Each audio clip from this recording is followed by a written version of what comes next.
Heureux de vous retrouver. J'espère que vous allez bien et on se dirige quand même tranquillement vers la fin de l'année scolaire, aussi vers les vacances. Il y aura plusieurs sujets d'aborder dans cette émission sur ce sujet, sur cette thématique.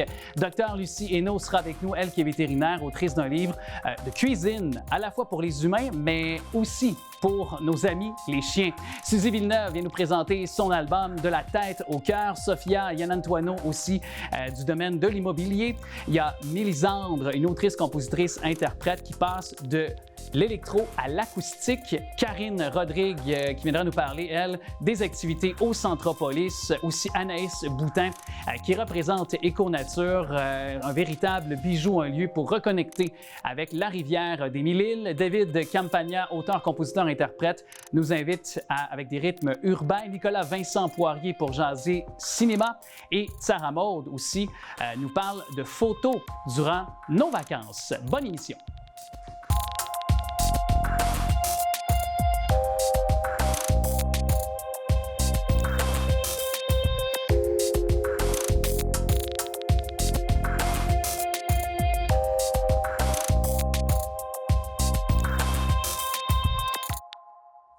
Elle est photojournaliste, photogénéraliste et ambassadrice pour Nikon Canada. Sarah Maud, salut! Salut Alex! Et évidemment, c'est un désir cet été, je pense, de partir en vacances puis de pouvoir garder des souvenirs de ça. Ô combien on a des albums de photos avec la famille, les enfants ou l'amoureux quand on était parti sur la route, road trip improvisé. Je sais pas pour toi, mais c'est précieux en tout cas ces souvenirs-là. Bien, exactement. Puis comme c'est pour moi la dernière chronique de cette saison-ci et qu'on s'en va après tous en vacances, c'est que l'été a quand même commencé, même si c'est le printemps, je me suis dit que ce serait intéressant de montrer quelques exemples ou de parler de quelques exemples d'angles de vue qui fait en sorte que quand tu mets ça sur les réseaux sociaux après, tu es comme fier de ta photo. Tu sais, c'est pas juste une photo comme ça. J'aimerais expliquer un petit peu plus comment on pourrait amener à faire pour soi-même puis pour des beaux souvenirs qu'on pourrait imprimer après, des angles qui soient intéressants, qui rappellent l'été, qui rappellent l'intention qu'on veut mettre derrière la photo. C'est sûr qu'on verra plus tard, dans les prochaines minutes, là, des modèles que tu as pris. Là. Oui. On est conscient que c'est pas tout le monde nécessairement qui a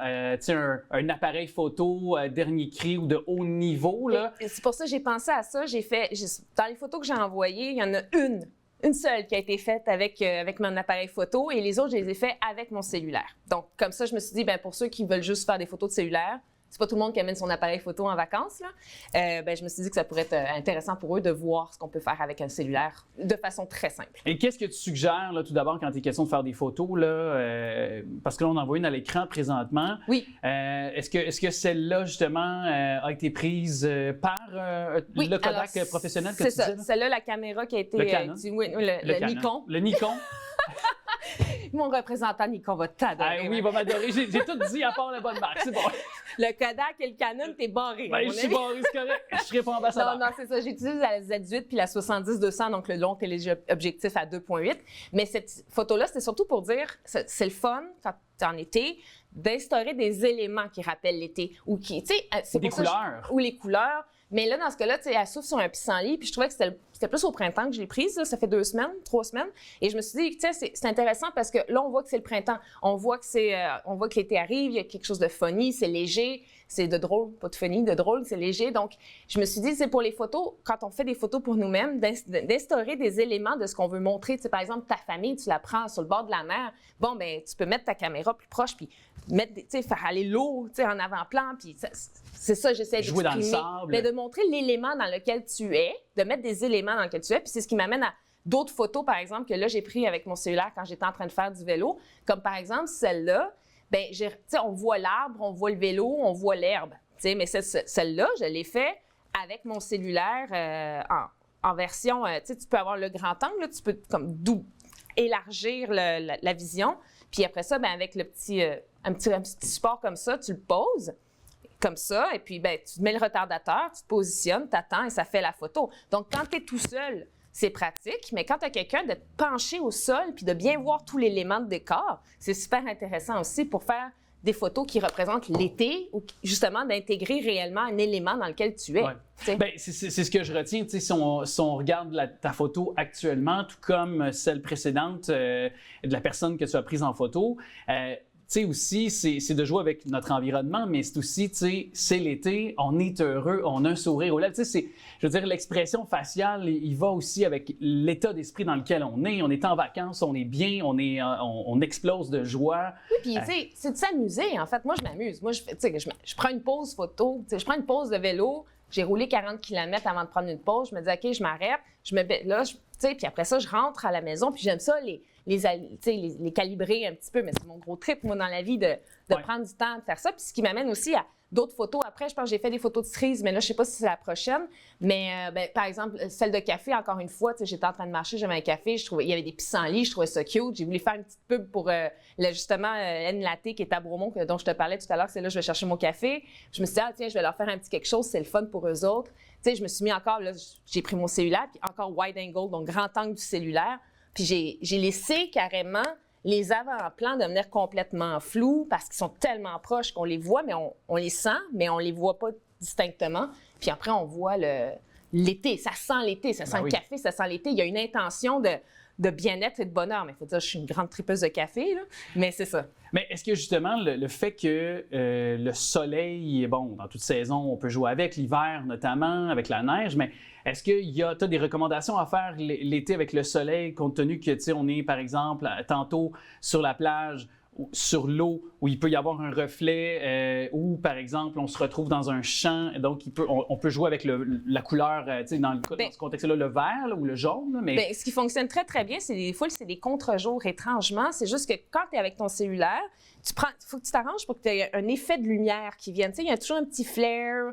Ce qu'on appelle un flare, c'est, je me souviens même plus en même temps. Un filet peut-être de lumière? Ou Oui, un filet de lumière. Oui, on va appeler... Là, le terme m'échappe en français. On est tellement habitués à parler en anglais, les photographes, pas les termes techniques. Donc, tu as un halo de lumière qui vient en arrière de toi, comme ça, là, puis qui rentre dans ton cellulaire, tu le vois. Puis des fois, ce que tu peux faire, c'est prendre ton doigt avec la graisse, puis un peu graisser même ta vitre, puis ça va créer encore... Un petit bout de crème solaire sur le bout de ta lentille. Oui, mais tu sais, c'est ça, mais tu fais ça vraiment mince, mais ça donne ça donne des effets assez intéressants qui sont très à l'eau, mais tu fais le focus sur ton visage, donc ça va éclaircir l'arrière-plan peut-être un peu trop. Fait que là, il faut que tu joues avec l'angle de ton cellulaire pour juste le sentir.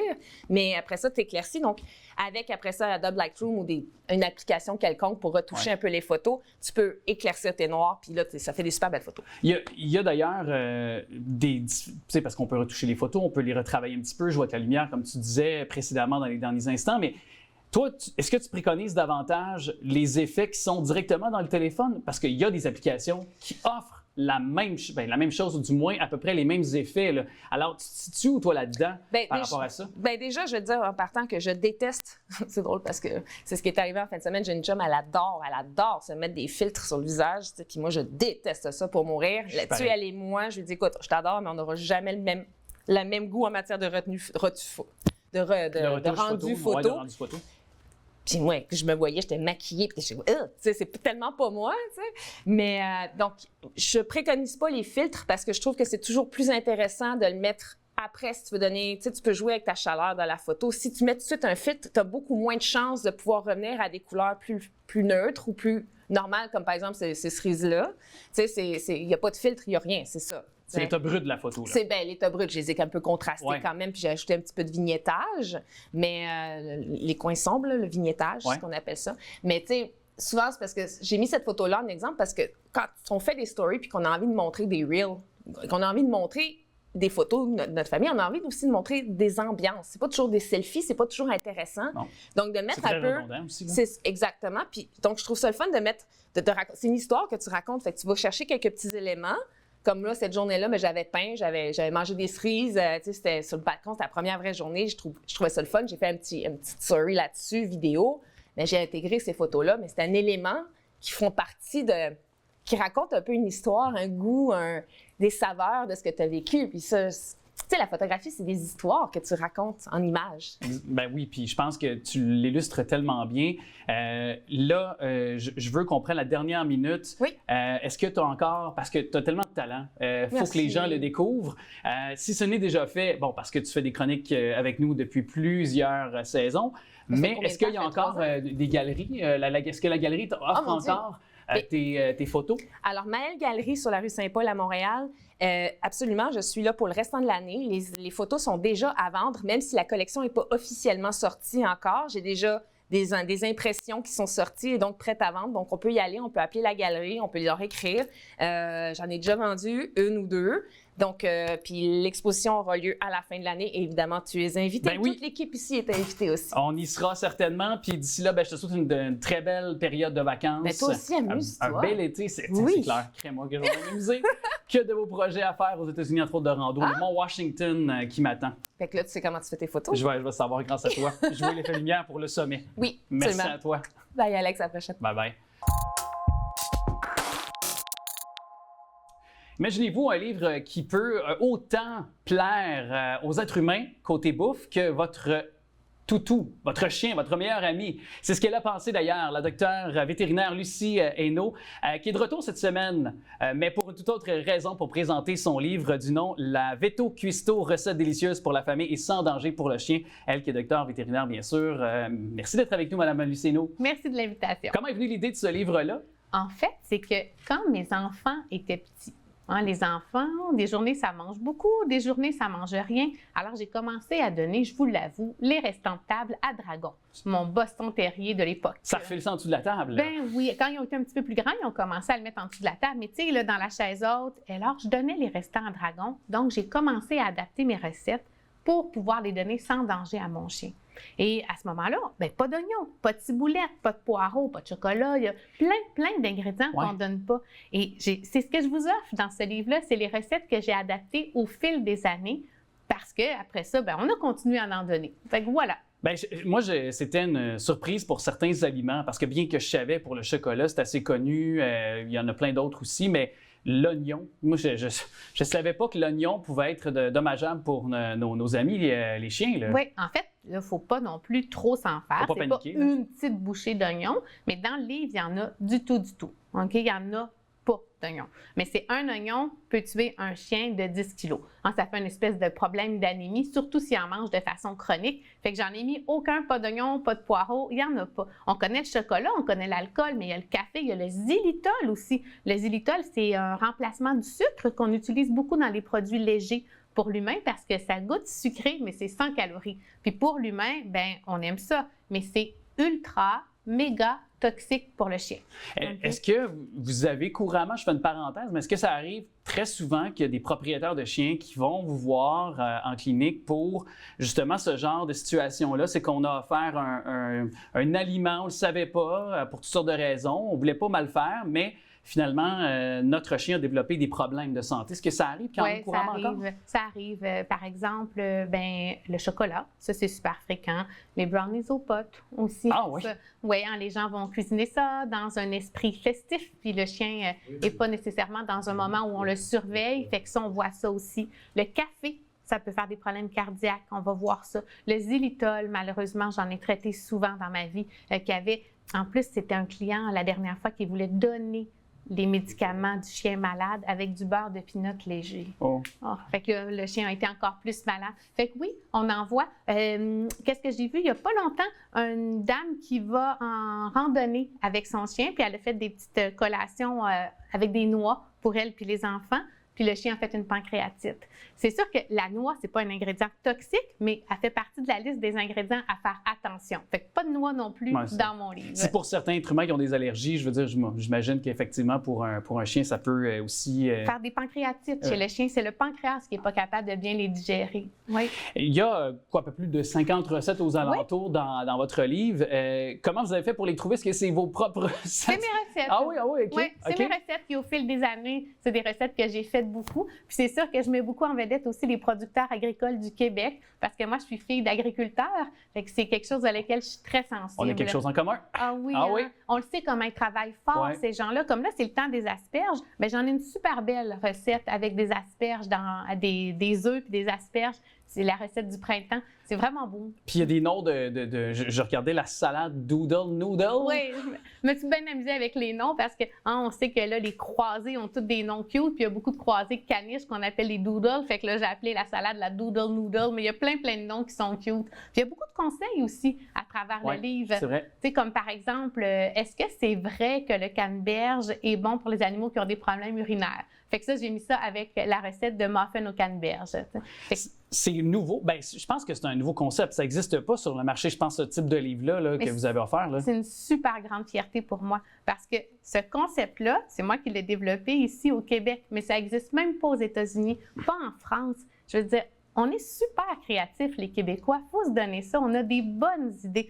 Bien, ce livre-là, il existe juste ici. Mais il faut s'en souvenir, recette pour humains d'abord. Oui, tout à fait. Oui, parce que je pense qu'il y a eu un message peut-être un peu mal compris, incompris du moins là, dans la promotion du livre. Là. Certains qui pensaient que c'était plus des recettes pour les chiens que pour l'inverse. Oui, c'est vraiment des recettes qui sont faites pour plaire à l'humain, mais si on partage un peu avec notre chien, puis on est nombreux à partager, hein, parce que le partage, ça fait partie du plaisir. Tu sais, on aime quelqu'un, on a envie de l'inviter à souper, bien là, avec le chien, on a envie de partager, on peut donner une bouchée sans qu'il y ait de conséquences. De toute façon, quand on n'a pas, tu sais, si on ne veut pas partager, le chien tourne autour de la table de toute façon. Ben oui. Il est là pareil. Non, mais il est là, puis il fait partie de notre vie. Puis il y a oui. des gens aussi qui vont me dire, oui, mais si on les habitue à manger à table, mais ça, c'est au choix de chacun. Tu sais, tu peux en donner à table si toi, ça ne te dérange pas, ou tu peux décider que c'est après le repas que tu mets le restant sur ses croquettes. Et combien de gens stimulent un peu le chien à manger ses croquettes en mettant un peu de nourriture de table dessus? Bien, le livre est parfait pour ça. C'est des motivations de plus, mais justement, c'est-tu un peu l'incitatif que vous diriez aux gens, justement, quand on a un chien qui a peut-être des problème qui peut-être, là, évidemment, là, je ne veux pas non plus spéculer parce que c'est vous la professionnelle, mais il n'en demeure pas moins que parfois on se rend compte que notre chien perd d'appétit. Est-ce que ça peut être une façon de le stimuler? Si l'animal est malade, comme les insuffisants rénales, les problèmes cardiaques, toutes les allergies, il n'y en a pas de nourriture de table. Il faut être vraiment strict sur la diète qui a été recommandée. Si notre chien ne mange pas une journée, puis qu'autrement, il va super bien, de le tenter avec un petit peu de nourriture de table, c'est pas une mauvaise idée, là. Et j'avais cette question parce que, bon, on comprend très bien que vous avez un amour pour les chiens, bien sûr. Et comparativement au reste du globe, est-ce que nous, les chiens au Québec, on les insère bien dans notre quotidien? Est-ce que on leur donne assez, disons, d'espace? Est-ce qu'il y a assez d'endroits? Surtout, je pense, en mode de vie urbaine, là. Parce que j'ai l'impression qu'à certains endroits à travers le monde, ils ont plus leur place, tout dépendant du climat, tout dépendant de peut-être du mode de vie qui est différent. Est-ce qu'au Québec, nous, on les traite bien? Est-ce qu'on leur fait suffisamment de place pour bien en prendre soin aussi? Est-ce que c'est... C'est sûr que là, moi, les chiens, ça fait partie de mon bonheur. Il n'y aura pas de moment dans ma vie où je n'aurai pas une relation d'amitié avec un chien. Je suis heureuse avec les animaux. Fait que c'est sûr que pour moi, les chiens, ils seraient partout. Tu sais, comme j'ai hésité à emmener mon chien avec nous ici en studio. Oui. Là. Ça, c'est pour partie de ma vie. Prochaine fois, Kobe va être là. D'ailleurs, Kobe, il n'est pas sur la couverture parce qu'il y a juste une grosse tache noire sur les photos. Mais c'est lui ici. Je sais pas si montrez-le nous, ben oui. Attends, je l'aime tellement, mon Kobe. Il est où, là? Attends. On va vous laisser le temps de le trouver. Il est partout. Regarde, c'est lui. Justement, si on peut le montrer à l'écran. Alors, c'est un chien adopté en refuge. OK, en refuge en plus. Oui. Tellement d'animaux comme ça, puis le déménagement bientôt qui s'en viennent, puis il y a tellement d'animaux qui malheureusement vont être laissés à l'abandon. Ça, c'est peut-être un éveil aussi qu'on vous fait à quelques semaines de la journée officielle du déménagement, le 1er juillet. Là. Je pense qu'on peut faire un éveil collectif à ça, parce qu'à chaque année, on voit des histoires, des chats, des chiens ou tout type d'animaux de compagnie aussi. Là, oui, Puis, il faut y penser aussi, les animaux en refuge, c'est pas des mauvais animaux. Non. T'sais. Même qu'au contraire, des fois, on peut même plus savoir son caractère parce que des fois, ils viennent avec une description. Puis, moi, je veux faire attention. Je veux pas qu'on culpabilise tous les gens qui donnent leurs animaux parce qu'il peut arriver des situations dans la vie où tu l'aimais, cet animal-là, puis tu veux le mieux pour lui. C'est l'histoire de Kobe, d'ailleurs. Hein? Avant moi, il y avait une super bonne famille, ce chien-là. Mais lui, il attaquait les porcs-épics. OK. Puis eux, ils vivaient sur un terrain où il y en avait des porcs-épics. Fait qu'à la 5e fois où Kobe a été opéré pour les porcs-épics, bien, il a été laissé à la faculté au refuge. Bien, moi, je suis chanceuse de l'avoir, mais c'est une famille qui l'avait bien éduqué. Hein? Fait qu'il ne faut pas non plus... Il y a toutes sortes... Dans la vie, des fois, la vie. On est en perte d'autonomie, peut-être une personne âgée, on s'en va en résidence pour personnes âgées, bon, ça peut être toute situation, on ne peut plus s'en occuper, donc... Un enfant allergique, effectivement. Un divorce, puis tu n'as plus la qualité de vie ou les moyens que tu avais avant. L'important à ce moment-là, c'est de donner une vraie seconde chance à l'animal puis de trouver une bonne famille. C'est important de le rappeler. Puis, évidemment, vous avez du contenu parce que vous avez votre livre, mais je tiens à dire, parce que c'est une des références Flair et compagnie. On a toutes sortes de contenus là, que vous partagez, que vous écrivez, que d'autres professionnels de la santé aussi contribuent? Oui, une quarantaine de collaborateurs, des médecins vétérinaires, des techniciens en santé animale surtout, qui écrivent, puis on publie un article par jour, tous les matins, 7h30. Le site regorge d'articles. C'est une grande fierté parce que c'est tout à fait offert gratuitement, puis ça rallie les amis des animaux. Puis d'ailleurs, on avait parlé précédemment là, dans cette émission, justement, au cours des dernières éditions de Pour votre information, du changement de loi prochain là, aux États-Unis le 1er août. Ce n'est que quelques-uns des sujets qui peuvent être abordés concernant nos animaux là aussi. Là. Oui, les animaux font partie de notre vie, puis plus on les connaît, plus on en prend soin, puis plus on peut être heureux avec eux. Invitation à vos prochains barbecues ou peut-être cet été à vos projets de bouffe à le faire, à avoir pas très loin. Donc, la Veto Cuisto, recette délicieuse pour la famille et sans danger pour le chien. Docteur Luceno, merci beaucoup. Ça a été un plaisir, franchement. Merci, réciproquement. Merci. Suzy Villeneuve présente aujourd'hui son nouvel album De la tête au cœur. Elle est avec nous pour nous en jaser. Salut Suzy. Bonjour. Comment vas-tu? Ça va très bien, merci. De la tête au cœur, pourquoi? Bien, de la tête au cœur, c'est un processus que j'ai fait moi-même il y a quelques années, que j'ai entamé. Donc, c'est un processus qui m'a ramené au cœur de qui je suis. Alors, j'ai chanté dans la vie. On m'a connue en 2003 avec Star Academy. J'ai bifurqué, j'ai fait plein de choses dans ma vie pour tenter de me trouver. Puis, à un moment donné, bien, je suis arrivée à un point de choix. Je me suis assise avec moi-même et j'ai fait le ménage en dedans, ce qui m'a ramené de la tête à mon cœur. Ouais. Et puis, ce qui a ramené la musique très, très, très présente en moi. Et c'est pour ça que j'en suis maintenant venue à revenir à la musique depuis quelques années. Qu'est-ce qui est le plus difficile? Est-ce que c'est justement de prendre soin de sa tête, mais tu sais, de se dire intérieurement, parce que souvent l'art nous dit que c'est thérapeutique, que c'est quelque chose qui peut nous faire du bien. Dans ton cas, c'était la chose pour laquelle, j'imagine, tu reconnais que tu as un énorme talent. Tout le monde te dit que tu as beaucoup de talent, puis en même temps, il faut que tu t'éloignes de ça. Est-ce que pour toi, ça a été énormément éprouvant, tout ça, cette période-là, justement, cette période... parce que je me dis en même temps, pour avoir traversé une période du désert récemment, là, où j'ai dû justement prendre soin de ma tête, mais je me disais... Je voulais connecter avec mon cœur, mais parfois c'est difficile de rester connecté avec les deux parce que des fois on dit on pense avec la tête, mais c'est le cœur des fois qui a le goût de parler aussi. Bien, je pense qu'on a appris énormément à être dans notre tête à travers, ce qu'on nous a montré à être dans la vie, les outils qu'on nous donne. Mais au-delà de la tête, parce qu'on en a besoin pour avancer, pour livrer des projets à terme et tout ça, puis pour fonctionner dans un environnement dans lequel on vit, c'est le cœur. Quand c'est le cœur qui drive tout, quand c'est le cœur qui les inspirations qui te disent un peu où aller, vers quoi te guider, il y a quelque chose de plus vibrant que n'importe quoi d'autre. Puis quand on plonge là, puis ça prend un peu de courage parce que des fois, en tout cas, dans mon cas, c'est sûr que j'ai fait du ménage pour arriver à atteindre ce niveau de profondeur-là à l'intérieur. Puis c'est ça qui m'a ramenée à la musique, comme je te disais un petit peu plus tôt. Mais il a fallu que je passe à travers toutes les étapes de « non, je ne veux pas y retourner, non, je ne veux pas voir ça, non, je ne veux pas voir ça ». Alors, les raisons pour lesquelles ma tête avait décidé de « on ne va plus jamais chanter », il a fallu que je les aborde avec courage. Fait que c'est là où est-ce que c'est un petit peu plus compliqué. Puis souvent, ça prend de l'aide extérieure parce que nous, on ne le voit pas pour nous-mêmes, sinon on ne serait pas rendu là. C'est ça. Fait qu'un regard extérieur. Là, puis ça, ce message-là que tu as porté, entre autres dans un livre, je crois que tu as fait des conférences aussi, si je ne m'abuse, parce que j'ai pris conscience de ton livre aussi. Les conférences, moins, mais quand même, je sais que c'est quelque chose que tu as fait. Est-ce que tu t'es nourri de ton contact avec le public, de voir d'autres gens qui ont peut-être traversé la même chose, qui ont peut-être eu leur part de haut et de bas? Est-ce que ça t'a nourri pour te mener, ultimement, cet album-là?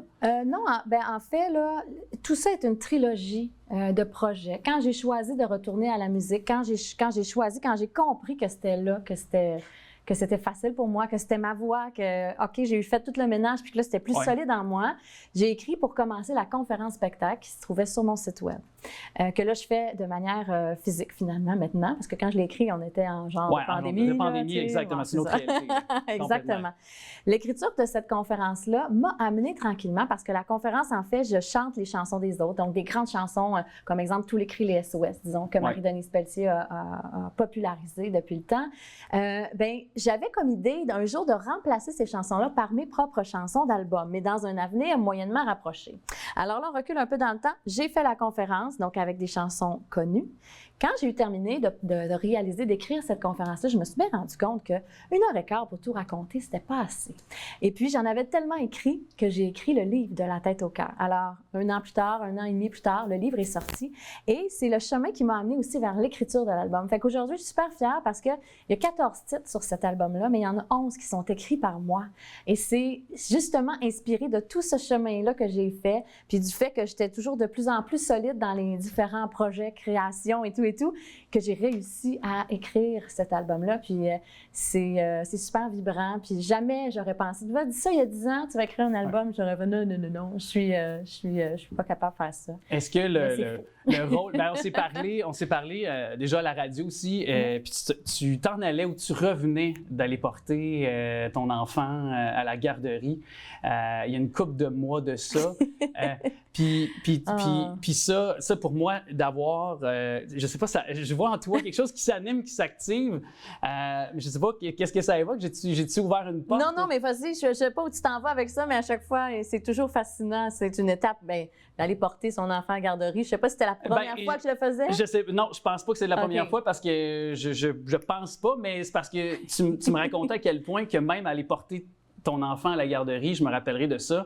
J'entendais dans ta voix, je voyais pas, évidemment, c'était à la radio, on se parlait par le truchement du téléphone, mais je voyais à quel point juste ce geste-là semblait pour toi, oui, peut-être nouveau, parce qu'avoir un enfant, ça change la vie, mais un bonheur, à quel point, pour toi, tu le savourais pleinement. Oui, chaque étape. C'est ça où... Chaque étape.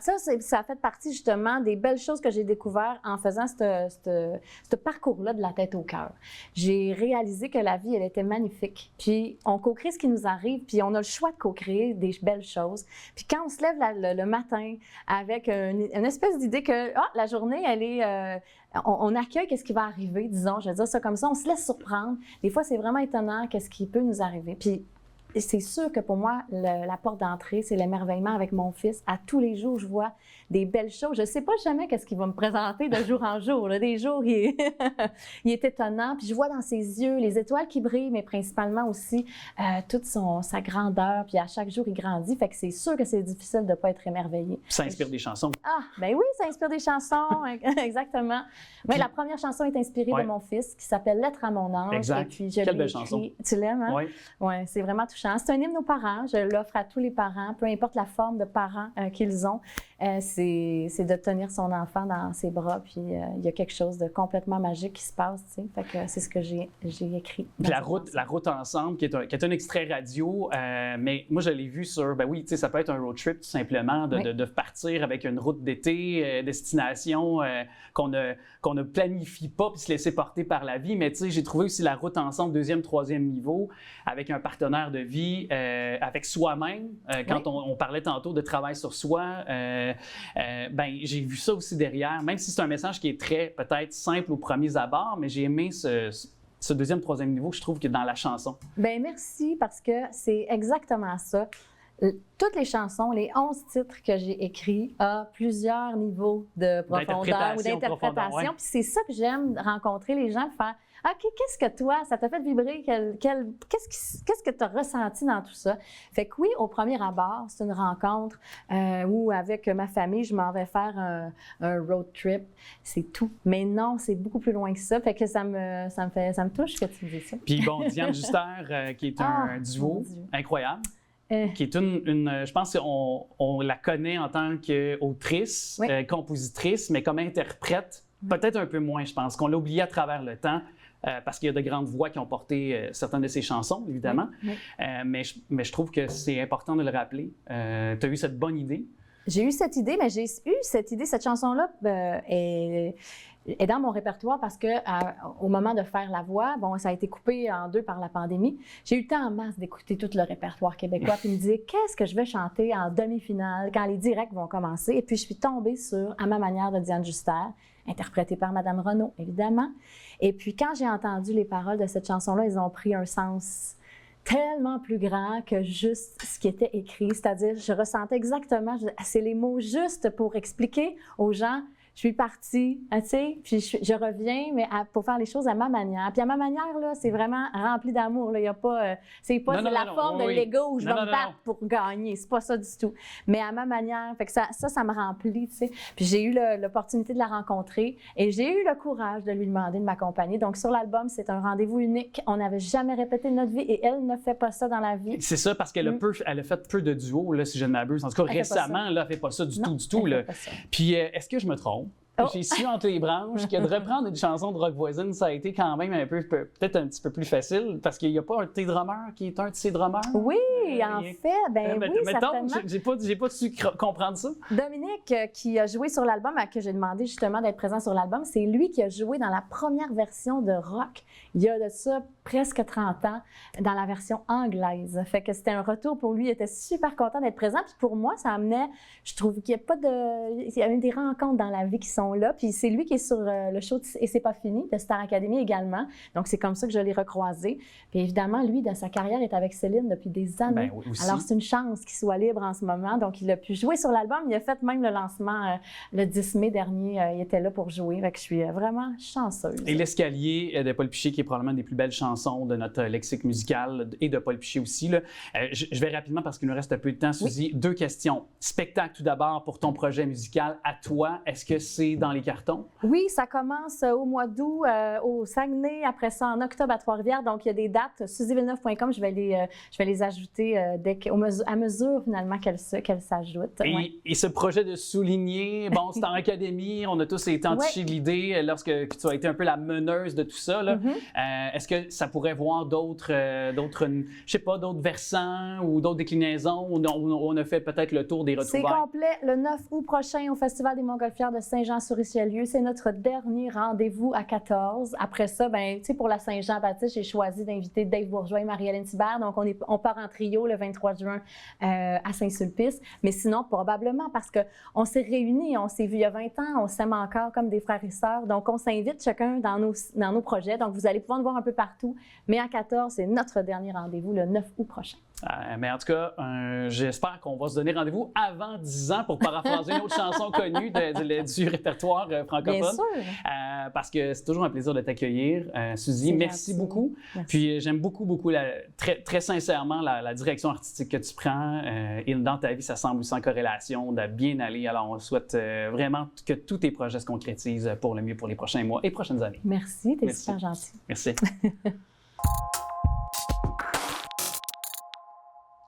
Connaissez-vous cette fameuse clause des 72 heures dans le domaine de la vente de maisons, de résidences? Parce que, bon, il y a ce processus qui peut être parfois hasardeux si on n'a pas l'avis d'experts autour de nous. Quand il arrive l'achat d'une maison, par exemple, ou la vente d'une maison aussi, de tous ses côtés, elle est là, professionnelle, courtier immobilière, elle, pour nous guider. C'est Sophia Iannantuono. Salut! Salut Alex, ça va bien? Ça va bien. Toi, tu dois t'occuper pas mal dans cette fin de bail pour certains, début de l'arrivée de l'été, 1er juillet. Oui, on est pas mal occupés. Puis je vous dirais que juste avec les quelques journées de chaleur qu'on a eues cette semaine, ça a sonné encore plus. Ah oui, ça chauffe. Pour vrai? Oui. Il y a un effet. Ah oui? Oui, mais je pense que de là, le terme. Hein? Oui, aussi. Ben, on sait qu'il y a un boom immobilier. Je veux dire, on le voit, là, ça perdure dans le temps, même si c'est loin de ce que c'était dans la pandémie. Mais il y a quand même là plusieurs chiffres qui le démontrent. Là, tu voulais apporter vraiment notre attention sur la clause des 72 heures. Oui. Et puis, aussi nous amener plus loin avec ce fameux PAC qu'on appelle communément dans le domaine de l'immobilier. Qu'est-ce que c'est? Bien, un PAC, en réalité, c'est quand quelqu'un est déjà propriétaire d'une maison. Puis il se dit, j'aimerais ça acheter une maison. Puis, ils ont déjà une maison à leur nom. Donc là, ils disent, est-ce qu'on peut acheter une autre maison si on est déjà propriétaire de notre maison? Donc une promesse d'achat, là. Exactement. C'est une promesse d'achat conditionnelle. Donc, c'est conditionnel tant et autant qu'ils n'ont pas encore vendu leur maison. Donc, souvent, c'est des personnes qui sont peut-être, sont excitées. Des fois, c'est dernière minute, on est tombé en amour avec une maison, on ne se l'attendait pas, on veut l'acheter, puis notre maison n'est pas sur le marché ou vice-versa. Cette année, qu'est-ce qu'on vit? C'est deux choses. Premièrement, c'est le taux d'intérêt qui est très élevé. Donc, les gens, la plupart ne sont pas capables de subvenir à avoir 2 hypothèques, évidemment. Et ensuite, il y a aussi le manque d'inventaire. Donc, les gens, ils ont peur de mettre leur maison à vendre pour peur de ne pas trouver quelque chose d'autre. Donc, il y a beaucoup de courtiers immobiliers qui partagent la même opinion pour dire que les transactions sont plus longues cette année parce qu'on a beaucoup plus de packs sur le marché. Donc, promesse d'achat conditionnelle.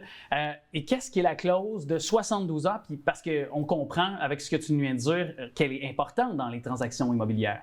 Bien, de fait, elle est très importante. Parce que qu'est-ce qui arrive? Il y a plusieurs avantages. Donc, pour quelqu'un qui est en train de vendre sa maison, puis tout d'un coup, il y a un client qui se manifeste, puis qui est intéressé à déposer une promesse d'achat, puis ils ont encore leur maison à vendre, bien, ils peuvent le faire quand même. Donc, c'est une PAC, promesse d'achat conditionnelle. Donc là, ils peuvent dire, on va l'acheter quand même, on va attendre pour vendre notre maison. Donc là, il y a annexe R, qui est un annexe de notre OACIQ, qui est un formulaire obligatoire. Oui. Et voilà, j'en ai emmené une petite copie. Exactement. Puis là, on voit qu'il y a plusieurs clauses, là. Oui, exact. Donc, celle qui est le R2.1, ça vient signifier que je dois vendre ma propriété avant d'acheter la vôtre. Puis la R2.2, ce qui est vraiment important, c'est que vous pouvez continuer à vendre votre propriété, même si j'ai déjà fait une promesse d'achat pour l'acheter. Et bon, il y a cette clause de 72 heures, mais j'imagine que si tu es du clan acheteur et vendeur, il y a des paramètres qui sont différents, j'imagine? Ben oui, absolument, mais chacun est quand même peut être gagnant d'une situation ou d'une autre. C'est parce que pour le vendeur, qu'est-ce qui arrive, c'est qu'il est garanti, bien, il n'est pas garanti, mais au moins il y a une promesse d'achat qu'il a reçue d'un acheteur potentiel. Et il y a l'avantage de continuer à offrir sa maison sur le marché. Donc, il peut continuer à avoir des visites. Il peut même accepter une deuxième promesse d'achat. OK, ah oui. Oui. OK. Puis ça, c'est bon, toujours évidemment conditionnel à ce que ça passe à la banque. Puis peut-être si jamais on veut faire inspecter la maison du clan, par exemple, de l'acheteur. Si tout est correct, si tout est en règle suite à l'inspection, ça fait partie, par exemple, de ce délai de 3 jours-là qui peut survenir? Ou, Non, David, le délai de 72 heures est après toutes les conditions toutes les conditions, été c'est ça, réalisées. exact. Oui. Okay. Donc, une fois qu'ils ont fait l'inspection, une fois qu'ils nous prouvent, soit par un prêteur hypothécaire, soit qu'ils ont les fonds, ça nous prend des preuves écrites. Bien, une fois que tout ça a été... colligé, oui. Exact. Mais après ça, on va déclarer le 72 heures. Donc, le premier acheteur, lui, il peut dire « Oh, non, je veux absolument cette maison-là. On va aller chercher une marge hypothécaire. On va vous montrer qu'on va l'acheter, même si notre maison n'est pas vendue encore. » Pourquoi? Parce qu'ils ont confiance que leur maison va se vendre. Ils vont peut-être descendre le prix sur le marché. Donc, ils vont dire non, on aime cette maison, on la veut, donc on veut la garder. Puis une fois qu'ils nous ont prouvé, ils ont 72 heures, qu'ils peuvent l'acheter, bien c'est là que le deuxième acheteur potentiel, il est en deuxième rang. Et c'est arrivé souvent, ce que tu as eu à manœuvrer durant la pandémie ou même encore quand on est peut-être en deuxième rang. Est-ce que toi, en tant que courtière, comment tu peux guider tes clients là-dedans? Parce que ça peut susciter parfois un petit peu de frustration pour certains mettons, acheteurs ou vendeurs finalement. Là. Oui, c'est sûr que oui. L'avantage pour le vendeur, c'est qu'ils peuvent accepter une promesse d'achat qui fait vraiment, ils disent, moi, je suis à l'aise avec ça, on l'accepte, mais je veux vraiment garder la porte ouverte pour d'autres potentiels parce que peut-être je suis pressée, peut-être je dois déménager, peut-être que j'ai pas le choix, peut-être que mon hypothèque s'en vient, puis on va la renouveler, comme qu'on sait que ça s'en vient les nouvelles de cette semaine, on ne sait pas qu'est-ce qui va arriver. Donc, qu'est-ce qu'il y a pour le vendeur, c'est qu'il est à un avantage, ou est-ce qu'il y a comme 2 bâtons au lieu d'en avoir juste un. Donc, assurément, s'il y a 2 opportunités de vendre, bien, il est à un avantage. C'est sûr, il peut négocier, j'imagine, est-ce qu'il peut négocier encore davantage sur le prix? Il peut se permettre de... Bien, ça, c'est entre, on va dire, le vendeur et le courtier, là, le que courtier, ça va arriver. Là. C'est sûr que oui. Puis pour la personne qui veut acheter, bien, c'est le fun aussi parce qu'il n'est pas obligé nécessairement d'aller prendre une marge hypothécaire. Il n'est pas obligé d'aller regarder pour une autre source de financement si peut-être les délais vont se faire. Tu sais, moi, ça m'est arrivé souvent là, qu'on avait des clauses de 72 heures. Puis les gens, quand ils font une promesse d'achat, sont souvent motivés à acheter la maison. Donc, ils vont tout faire pour essayer d'accélérer le processus de la vente de leur maison. C'est sûr que des fois, c'est des situations qui sont tellement délicates. Les gens sont désappointés parce qu'ils peuvent perdre l'opportunité d'avoir cette maison de rêve ou ce condo, cette propriété, puis ils n'ont pas les fonds à prouver qu'ils peuvent l'acheter s'ils n'ont pas vendu leur maison. Donc, c'est plate, mais il y a un avantage pour un puis un désavantage pour l'autre. Je voyais récemment, j'ai un ami qui est courtier, puis il me disait à quel point aussi il y a beaucoup de gens qui, très souvent, puis je pensais que c'était rare, je pensais que c'était très, très rare cette situation-là, mais justement, dans pareil cas, les gens veulent acheter, mais en même temps, commencent à se lancer dans des dépenses pour déjà magasiner des meubles.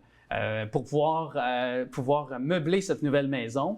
Ça peut paraître un peu... moi, je trouve ça étrange, mais c'est arrivé dans ces cas à lui, là, récemment, c'est ce qu'il entend autour de lui. Et lui-même, c'est arrivé 2-3 cas de gens qui finalement se retrouvaient dans une impasse financière parce qu'ils étaient pas mal limite pour passer à la banque et finalement, devant ce désir d'acheter le frigidaire, ils se voyaient déjà le placer dans la cuisine, déjà la décoration, et finalement se sont trouvés à ne pas être capables de se porter acquéreur de la demeure en question. Mais c'est là qu'on voit que la communication est clé, là. Moi, c'est sûr, si on n'a pas le dernier formulaire qui vient confirmer que la maison est vendue, on ne book pas les camions déménageurs, on ne fait pas une autre promesse d'achat sur une autre maison, on ne fait pas ça du tout.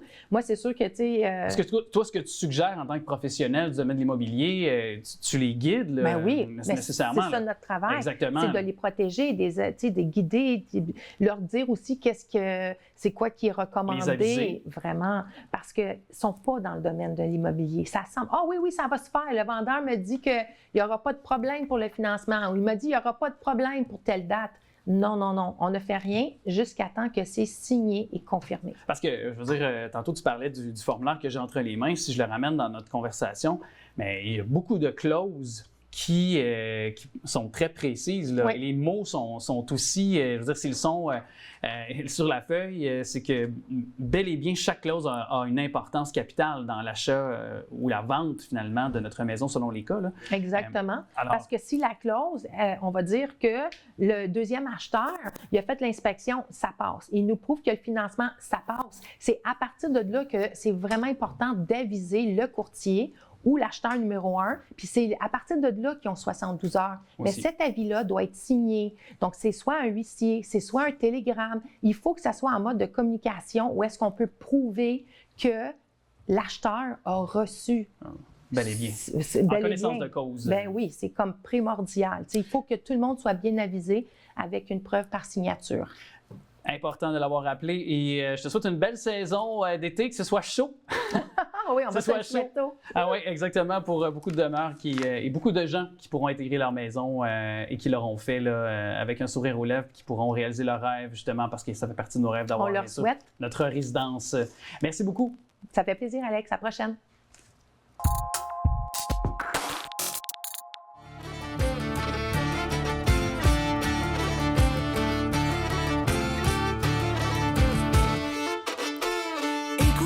Chanter une chanson de mensonge. Écoutez, je vais vous chanter une chanson de mensonge. S'il y a un mot de vérité, je veux que l'on m'y pende. Il y a plusieurs façons de voir le nouvel album de mon invité. On passe de l'électrique à l'acoustique, où on fait quoi? Du nouveau avec du vieux. Bref, je suis très hâte de jaser de ce nouveau disque avec Mélissande. Salut! Salut! Très content de t'accueillir. Merci d'être là, parce que là, on passe de Mélissande Electrotrad à Mélissande.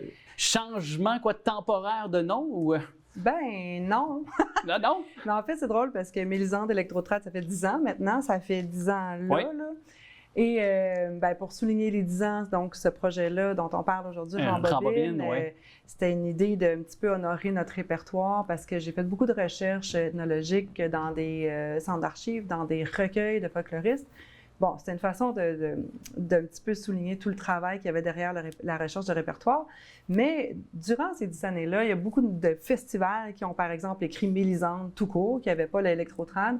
Et on s'est rendu compte que, bien, moi et mon complice conjoint, que juste sous le parapluie Mélisande était possible beaucoup plus de projets que Mélisande électrotrad. Gauze acoustique, c'est un petit peu étrange. Ouais. Bien, en même temps, par contre, je faisais la blague, tu sais, puis bon, parce que tu rembobines, donc il y a cette envie avec ce projet-là, il y a 10 chansons, on revisite des chansons de votre répertoire, on les passe de l'électrique à l'acoustique. Pourquoi cette envie-là de revisiter des chansons s'est imposée? Bien, les chansons, elles ont commencé, comme je disais tout à l'heure, la collecte que j'ai faite, elles ont été à la base chantées par une personne, disons, qui me l'a chanté, ou un enregistrement, une archive que j'ai entendue. Alors, c'est très, très à la base, sa plus simple expression. Ensuite de ça, on est allé à l'extrême, on l'a électro-tradisé, on a mis des beats là-dedans, mais tout cet attirail-là se déploie pas comme ça. Je vais vous faire une chanson, ça va prendre 2 secondes. Donc, on avait envie de faire quelque chose qui se faisait plus autour d'une table de cuisine. Et c'est arrivé un petit peu comme un accident dans un jam trad où j'ai chanté une chanson. Mes amis qui sont sur l'album, guitaristes, violon, m'ont tout de suite juste accompagné. Et après ce jam-là, j'ai fait « Ah, ça sonnait vraiment bien. Ça me tenterait d'aller visiter les chansons d'une manière plus près de la source et aussi de me permettre vocalement de m'exprimer différemment. » C'était ça. Puis on dirait que ça fait du bien, puis sans rien enlever au projet avant, mais je trouve qu'on est, ces dernières années, tu sais, dans toutes les sphères ou tous les styles musicaux, on dirait que les machines, les synthétiseurs, les séquences qui sont là, puis on dirait de revenir à ce que... Et la musique, l'essence de la musique, surtout quand il est question de trad, de façon acoustique, on dirait qu'on retrouve même l'essence de notre peuple, de notre ADN, de notre identité en tant que Québécois, je trouve, là-dedans. Bien, c'était ça un peu aussi l'idée, c'était de pouvoir voir qu'est-ce qu'il y avait en dessous de tout ça, et aussi c'est de proposer, parce que c'est important de dire que le projet Electrotrad continue. C'est ça, il n'est pas mort, là. Ça. Non, il y a même des festivals, on a lancé l'album en Australie, et dans le même festival, on a fait un spectacle, plusieurs spectacles de rembobine, et j'ai fait un dance party le soir avec mon habit de LED, où est-ce qu'il y a eu 1000 personnes, le bras dans les airs, qui dansaient sur l'Electrotrad. Donc, ma formule, ce qui est contraire aux autres souvent, ma formule réduite en duo, c'est l'Electrotrad, puis ma formule plus grande, c'est la formule acoustique. Est-ce que ça a été pour vous autres aussi un exercice, tu sais, on le voit, je l'entends, mais quand même, pour choisir les chansons, celles qu'on déshabille, ça doit avoir été fastidieux quand même? Bien, c'est difficile parce qu'on avait 4 albums et on aime toutes les chansons, mais je me rends compte que les chansons de l'album Les Myriades, qui est paru en 2019, se retrouvent en plus grand nombre, et je pense que c'est parce que ces chansons-là, peut-être, me sont plus chères, parce que c'est celles que je suis allée justement dénicher auprès des personnes âgées. Donc, c'est peut-être celles avec lesquelles j'avais un attachement plus particulier. Oui. Et pour nommer justement Jean Desrochers, qui est à la guitare acoustique et à la voix sur cet album-là, est vraiment la locomotive au niveau des arrangements, c'est-à-dire que lui est parti de vraiment mes tracks de voix et fait des arrangements autour de ça, et tout le monde a vraiment mis la main à la pâte, et ça a été des arrangements collectifs à partir de là. Puis est-ce que je ne m'abuse? Est-ce que j'erre en disant qu'il y a même des façons de livrer les textes ou une certaine modification qui ont été faites? Vous êtes permis cette liberté-là aussi? Oui, mais c'est ça. J'avais envie, comme je disais, de un petit peu pouvoir m'amuser, prendre un peu plus mon temps, parce que c'est sûr que dans l'électrotrad, il y a vraiment le beat qui est là. La machine ne nous suit pas. Si on fait une erreur, il faut qu'on la suive. Puis il y a un rythme autant pour les mots que pour la musique. Il n'y a pas ce qu'on appelle en bon français le human feel. Fait qu'il n'y a pas ça, cette espèce de vague que l'humain va suivre rythmiquement, va accélérer tous ensemble, va décélérer. Donc ça, c'est intéressant d'avoir ça en live, de pouvoir vraiment suivre le rythme, et je peux plus me promener, j'ai plus d'espace un peu pour dépasser, comme mon bon ami Yves Lambert dirait. Oui, ça, Yves Lambert. Parce que c'est ça, je trouvais qu'il y avait de ces chansons quand même, moi qui m'ont happé, là. Tu sais, bon, il y a Plantons la vigne, puis certainement d'autres. Est-ce que dans la formule, la proposition des spectacles, parce que je sais que, bon, Chant-de-Viel, c'est à Saint-Antoine-sur-Richelieu, c'est à la fin du mois de juin, c'est un des événements trad, avec Mémoire et Racines du côté de Joliette, qui est probablement parmi, pour ceux qui sont des adeptes de musique trad, parmi de ces rendez-vous qui est les plus populaires. Tu y seras d'ailleurs à Chant-de-Viel. Oui, et je serai à Mémoire et Racines. À Mémoire et Racines aussi. Mais j'accompagne mon beau-père, Gilles Garand. Donc, je chante avec lui, je joue de la mandoline et de la guimbarde, et avec aussi mon conjoint qui est dans mon projet. Donc, c'est très... C'est très familial. Très familial. Mais est-ce que justement, si je ramène la question, est-ce que justement, ça permet de t'ouvrir un nouveau, peut-être, circuit de festival. Ben, parce assurément, mais ces festivals-là, curieusement, je les ai déjà fait aussi avec l'électro-trad. En fait, je refais beaucoup de mêmes événements avec le nouveau spectacle, mais effectivement, ça va ouvrir la porte à... Il y a certaines places, certains endroits, certains festivals que la machine est très mal vue. Là. C'est vraiment, ça prend les humains... Le violon, la podorythmie, puis... Mais ça, j'avais ça. Dans l'électro-trad, oui, tout à fait. ça. Mais c'est la machine qui est moins bien vue. Tu sais, quand tu as besoin de trop d'électricité, ça ne marche pas. Là. Alors, il y a un petit peu cette pensée-là, et c'est aussi pour ça, et comme je disais tantôt, aussi pour pouvoir être on répète maintenant dans une cuisine, ce que je ne pouvais pas faire avec l'électro-trad. Aussi, là, alors c'est un projet qui peut mieux peut-être s'exporter, si je peux dire. En tout cas, différemment, et j'aime encore les deux affaires. Tu sais, moi, je suis une rocker dans l'âme, fait que j'adore aussi l'électro-trad, j'aime ça, cette énergie-là, mais j'aime aussi me poser, puis chanter, puis être « puis suivre la vibe, fait que je suis contente dans les deux projets. Là. Bien, en tout cas, content de savoir que les deux, ceux qui ont peut-être connecté en premier avec le projet Mélisande Electro-Trad, va quand même, comme tu disais presque au début de notre conversation, là, c'est-à-dire que tout peut cohabiter ensemble. Oui, bien vraiment. Oui, peut-être qu'éventuellement le même show se transformera. Ben, oui, c'est ça. Encore là, s'imbriquer l'un dans l'autre. Oui, ben, pourquoi pas de s'imbriquer l'un dans l'autre. Ben oui, c'est possible. Nous offrir un 50-50 par exemple. Mais est-ce que tu parlais de l'Australie, c'est ça? Parce que c'est ça aussi, quand je me suis préparé pour notre entretien, en amont, je voyais qu'il y avait cet intérêt-là pour le projet, même un peu partout. Je savais que des groupes comme Le Vent du Nord, de temps en temps, tournaient à travers le globe. Je sais qu'il y a un intérêt parce que les gens ont ce côté-là, l'exotisme, notre musique du monde, c'est notre musique trad à nous. Mais en Australie, quand même, ça, je pensais pas. En Australie, c'est un marché que je développe depuis longtemps, depuis 2008. Je suis allée là, je suivais justement mon chum qui était avec Gentil Corum. J'ai fait un blackboard, là, genre un micro ouvert. Il y a un agent qui est venu me voir, tout ça. J'ai vraiment développé ça à travers les années. Je suis allée, c'était la 5e tournée que je faisais là-bas. Évidemment, il y a eu la pandémie qui nous a un petit peu arrêtés. Là. Mettons. Fait qu'on est allé lancer ça là-bas. C'était vraiment le fun de voir. Eux autres sont vraiment, ils trippent beaucoup parce qu'il n'y a pas tant de musique traditionnelle australienne. C'est la musique, il y a des peuples indigènes, tout ça, mais ils n'ont pas tant cette identité-là. Et en tout cas, ils trippent vraiment beaucoup sur la musique trad québécoise. C'est vraiment un bon match. Et ils m'ont adopté dès mes premiers spectacles là-bas. Là. Est-ce que c'est le côté percussif? Est-ce que c'est le côté... Je pense que oui. Ouais, hein? Le côté de la danse, de la podorythmie, mais tu sais, de vraiment la langue des rilles. D'ailleurs, c'est ça, j'en profite pour mentionner que beaucoup des mélodies instrumentales dans le style trad sont composées par Alexandre de Grosbois-Garand, qui a aussi réalisé l'album. Et on a enregistré ça chez nous en 3 jours. Alors, je vais nommer quand même Éric Breton aux percussions, Jean Desrochers, qui est aussi directeur artistique de Mémoire et Racines, qui joue la guitare acoustique, qui font tous des voix, et Gabriel Giroir à la podorythmie, au violon, voix aussi, et mixé par le talentueux Gabriel Etier. Donc ça a été vraiment une affaire. 3 jours chez nous. Alors, moi, j'ai fait mes tracks live aussi, c'est rare pour un chanteur. Ça se sent, mais je les ai fait avec le band. S'il y avait quelque chose que j'aimais pas après, j'étais comme un peu poignée avec. C'est ça, parce que c'est do or die, ça, on peut se permettre. Il n'y a pas la rétroaction, c'est-à-dire qu'on n'écoute pas notre affaire et on fait comme « Ah ouais, j'ai dit ça de même. » C'était pas de même que je voulais le dire pantoute. Fait qu'il y a des fois, il y a certaines surprises. Mais pourquoi j'ai dit ça de même? Ouais. C'est ça, c'est ça, pour exprimer aux gens, c'est qu'on enregistre tout en même temps, puis s'il y en a un qui fait une fausse note... c'est ça. Là, on l'a fait 3 fois, puis là, c'est ça. On prend la meilleure track. Mais souvent, les chanteurs, donc, pour expliquer, souvent, les chanteurs font leur travail après tout ça. Ouais. Quand tout est bien beau, là, le chanteur c'est lisse. C'est ça, quand c'est bien beau. Fait que c'est ça qu'on n'a pas fait, mais ça a été vraiment, vraiment le fun parce que je me suis plus donné, puis à un moment donné, les gars étaient comme, ben là, faut que tu chantes pour vrai. Il y avait des affaires, je me disais, je vais refaire ça, tu sais, plus tard, là, tu sais.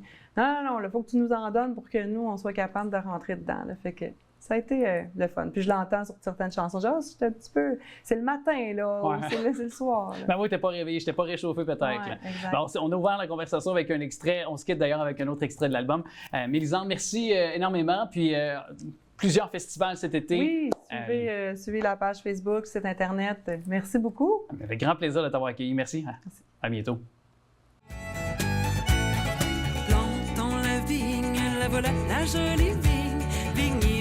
Vignon, le vin, la voilà, la jolie vigne au vin, de vigne en branche, la voilà, la jolie branche, branche, le vin, la voilà, la jolie branche au vin.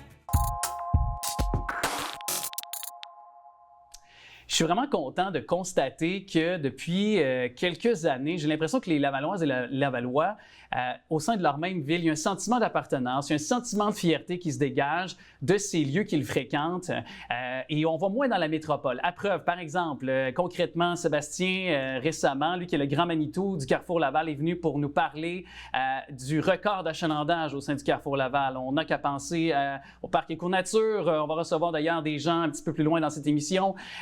Et il y a certainement aussi ce lieu de rencontre qui est durant l'été aussi très prisé des Lavalloises et Lavallois, le Centropolis, et les directrices marketing justement du Centropolis. Et c'est Karine Rodrigue avec nous. Allô? Bonjour!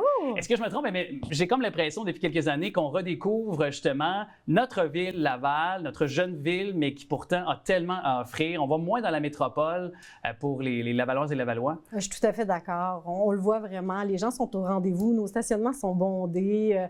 Je pense que les gens se retrouvent à Centropolis puis viennent le redécouvrent aussi. Puis il y a quand même beaucoup de nouveautés aussi là, sur le site. Là. Bien justement, allons-y. Ces nouveautés, on ouvre la porte parce que ça fait partie des incitatifs qui attirent. On ne veut pas, c'est attractif ça quand on dit qu'on offre des nouveaux restos, des points de rencontre, des terrasses aussi durant l'été. Là, vous avez eu des nouveaux restaurants dernièrement. Oui, exactement. Puis on peut dire que la belle saison est bel et bien commencée parce que les terrasses sont aménagées déjà depuis quelques semaines. Puis au courant de la dernière année, on a vraiment eu plusieurs nouveaux restos là, qui ont ouvert. Donc, on pense à Baba Cool, qui est un restaurant de cuisine un peu méditerranéenne avec une formule tapas.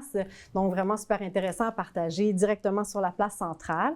On a également Jukebox Burger qui a ouvert cette année pour les nostalgiques là, des années 50. C'est le resto par idéal. Oui. Donc, c'est justement le parfait diner des années 50 et tout ça. Donc, avec le look, l'ambiance, la musique. Tout à fait, tout à fait. Puis, on a également eu le Shaker, Jack Flat Barbecue également. Donc, plusieurs belles nouveautés. Puis, il y en a d'autres aussi à venir prochainement. On devrait avoir Madame Bovary qui va ouvrir, Birdhouse. On va avoir également Vertigo et Parma Café un petit peu plus tard là, à l'automne. Là, mais des belles nouveautés. Mais c'est ça, mais quand même, ça nous ajoute aussi des incitatifs à vouloir y aller. Là c'est l'ouverture de la promenade piétonnière. Au moment de se parler, c'est fait. Là. Exactement. Donc, la promenade piétonnière est ouverte, les terrasses sont aménagées. On peut dire que la belle saison est commencée. Et là, les événements, parce qu'il y a toujours l'offre commerciale, des restaurants, tout ça, mais il y a quand même des activités que vous proposez durant la saison estivale. On peut dire que l'été commence au Centropolis. Là. Avec le solstice d'été, vous signez le tout avec Idolem. Là. Exactement. Donc, c'est vraiment une tradition. Ça fait quand même quelques années là, qu'on propose cet événement-là. C'est un grand rassemblement de yoga extérieur directement sur la place centrale qui est offert par Idolem. Il y a également d'autres partenaires qui se joignent à eux durant cet événement-là. Donc, c'est le 21 juin, donc la journée du solstice d'été, la journée la plus longue de l'été. Donc, à partir de 4h30, Idolem propose 4 cours, là, justement, là, gratuitement. Donc, bon moment pour essayer. Ben oui, pour nous initier peut-être au yoga, puis ces vertus aussi qui sont prouvées. Moi qui est un shaker de pâte professionnel, ça pourrait me faire du bien. Regarde, à preuve, je shake présentement. Voilà. Mais de façon un petit peu plus sérieuse, il y a aussi, tu sais, quand on pense aux événements de l'été, on célèbre le soleil, ni plus ni moins. Plusieurs spectacles, je regardais, notamment des danseurs de salsa. Tout à fait. Le 5 juillet. Tout à fait. On commence le 5 juillet avec la musique latine, avec Son Candela, qui est musique latine. On va avoir également des danseurs qui vont être sur place. L'année passée, on a eu quelques groupes qui ont été accompagnés de danseurs. Ça a été vraiment un succès. Donc, cette année, on revient avec cette initiative-là. On va justement en avoir un petit peu plus. Fait que cette année, ce qu'on propose, c'est vraiment une programmation hyper colorée, festive, qui est en continuité de l'année dernière. Parce que l'année dernière, on était vraiment dans la musique du monde, mais on voyageait autour du monde. Donc, on allait aux 4 coins du monde. Cette année, ce qu'on voulait, c'était vraiment faire une rencontre des cultures, un mélange de sonorités. Donc, c'est vraiment hyper intéressant. Puis, on a travaillé avec la Centrale des artistes pour développer cette belle programmation-là. Et puis, donc, il y en a vraiment pour tous les goûts. Tout se retrouve sur le site de centropolis.ca. Fait que toutes les bennes sont là. C'est ça. Et il faut dire que vous êtes aussi lié à des événements. Parce que si je ne m'abuse, bon, il y a le Festival Mosaïque. Puis là, vous avez des événements en partenariat avec le Festival Mosaïque. Là. Oui, exactement. Donc, cette année, le 26 juillet, on va lancer le festival Mosaïque à Centropolis parce qu'on va les recevoir au courant du mois d'août. Donc, c'est à la mi-août, 15, 16, 17, 18. Donc, mais le 26 mai, ce qu'on propose, c'est Maya. C'est une artiste internationale qu'on va recevoir. Puis c'est une artiste, quand je dis mélange de sonorités, c'est une artiste qui fait du chant traditionnel japonais mélangé à de l'électropop et du rap sur des textes français hyper intéressants, des belles découvertes.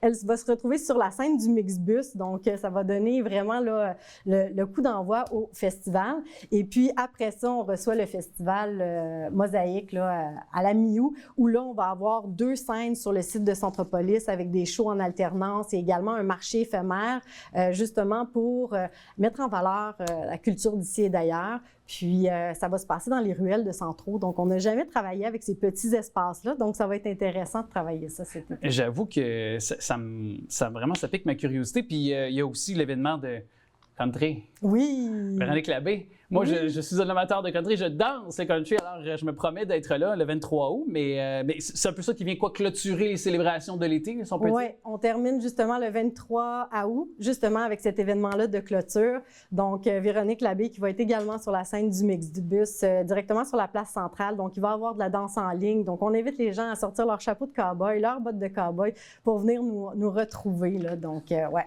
Alors, ça promet. Et bon, tout ça, c'est gratuit pour les événements qui sont, parce que c'est la question qu'on se pose, les spectacles, le yoga, c'est vraiment tout est gratuit, là. Tout offert gratuitement. Toute la programmation se retrouve sur le site de Centropolis. Tous les vendredis, on va accueillir ces bennes-là sur la place centrale, mais c'est dès 16 h. On va avoir aussi, dès 16 h, on accueille Randolph sur la place de Centropolis et ils viennent animer avec différents jeux sur la place. Fait que tous les vendredis de l'été, de juillet et août, il y a quelque chose qui se passe, donc sur la place centrale. On n'a qu'à découvrir le tout.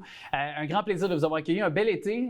On invite les gens à redécouvrir, bien sûr, le Centropolis, destination très prisée pour des heures de plaisir durant la saison estivale. Et bien sûr, on se dit à très bientôt parce s'il y a des projets d'expansion, s'il y a des nouveaux commerces qui s'en viennent à l'automne, on va être là pour le souligner aussi. Super. Merci. Merci beaucoup. Hey, ça a commencé vraiment tôt cette année. Le temps chaud, on a ce désir de reconnecter avec nos rivières. On est chanceux, on a plein de belles rivières chez nous, sur l'île Jésus. Et d'ailleurs, ça en fait partie de ces joyaux pour connecter avec la nature. L'Éco-Nature Parc de la Rivière-des-Mille-Îles, elle en est la directrice générale. C'est Anaïs Boutin qui est avec nous. Allô? Bonjour. À début de saison, temps chaud, j'imagine que ça doit être très populaire, votre coin magnifique. C'est merveilleux. On a des week-ends très occupés. Donc, on est ouvert à la berge du Garot en ce moment. Les week-ends, les jours fériés, les gens ont pu en profiter. La nature est luxuriante. Donc, c'est merveilleux. Oui, et là, précisons, parce que là, Éco-Nature, Parc de la Rivière-des-Mille-Îles, c'est la même entité, là. Exactement. Éco-Nature, c'est l'organisme qui gère le parc de la Rivière-des-Mille-Îles, qui donne accès aux citoyens à la nature, à la rivière, avec une foule d'activités éducatives de plein air dans le respect des milieux naturels. Ouais, toujours. Puis il y a plusieurs endroits aussi qui sont limitrophes là, à Laval, c'est-à-dire qu'on peut connecter aussi à l'aide de d'autres municipalités aux alentours, là? Exactement. On a la berge du Garot, qui est notre site d'accès principal, qui est très bien connu, et on ouvre aussi des sites sur la Rive-Nord. Donc, dès cet été, déjà au 22 juin, si je ne m'abuse, les sites de Rosemère, de Boisbriand et de Saint-Eustache vont être accessibles aux soins de la Rive-Nord et à tous les soins. Ouais. Est-ce que c'est les mêmes genres aussi d'activités qu'on offre, peu importe là, où on se situe là, pour les terminaux que vous avez mentionnés, notamment Rosemère et autres? Là? Pour les terminaux, c'est vraiment des centres de location où on peut louer canot, kayak, planche à pagaie. Évidemment, notre site d'accueil principal, on a aussi un musée à découvrir et d'autres événements là, à Laval. Il y a des nouvelles activités cette année. Là. Je pense que vous bonifiez l'offre, là. Exactement. Cette année, on offre de nouvelles activités. Parmi celles-ci, on a l'activité animalier d'un jour où des jeunes peuvent se mettre dans la peau d'un animalier et découvrir la collection des spécimens vivants. Okay. Et non d'un animal. Exactement, oui. On va spécifier quand même. Tout à fait. Donc, on a des spécimens vivants au laboratoire d'écologie et là, ils vont apprendre comment fonctionne un peu la garde en captivité de ces animaux-là dans un contexte évidemment très bien balisé et ils vont pouvoir apprendre un peu sur le comportement animal. Alors, intéressant. Donc, je pense qu'il y a ce rallye aussi, un rallye aussi. Oui, il y a un rallye sur les trails. terrasse où là, les jeunes, un peu dans une activité ludique et sous forme de rallye, vont essayer d'apprendre un peu à identifier les traces, repérer des espèces, apprendre un peu sur la faune qu'on voit en zone urbanisée. Et puis... Puis il y a des conférences thématiques. Des conférences à venir. Okay. Puis on a aussi une activité qui s'appelle Bibite inédite, qui est vraiment une initiation à l'entomologie, donc l'étude des insectes, où les jeunes vont pouvoir aller avec des filets, capturer les insectes, revenir en laboratoire, les identifier avec des clés d'identification binoculaires, donc une vraie activité scientifique. Je reprends au premier niveau, mais quelle sorte de bibites on peut voir? Non, mais dans le parc, parce que des fois on s'étonne, mais en milieu urbain, on peut voir des espèces qui sont très, très rares, même si on est près des grands centres. Là. C'est extraordinaire, la biodiversité qu'on a au parc de la Rivière-des-Mille-Îles. C'est incomparable à l'échelle de la province. C'est surprenant. On a des centaines d'espèces d'oiseaux, plusieurs espèces de poissons, tortues, amphibiens.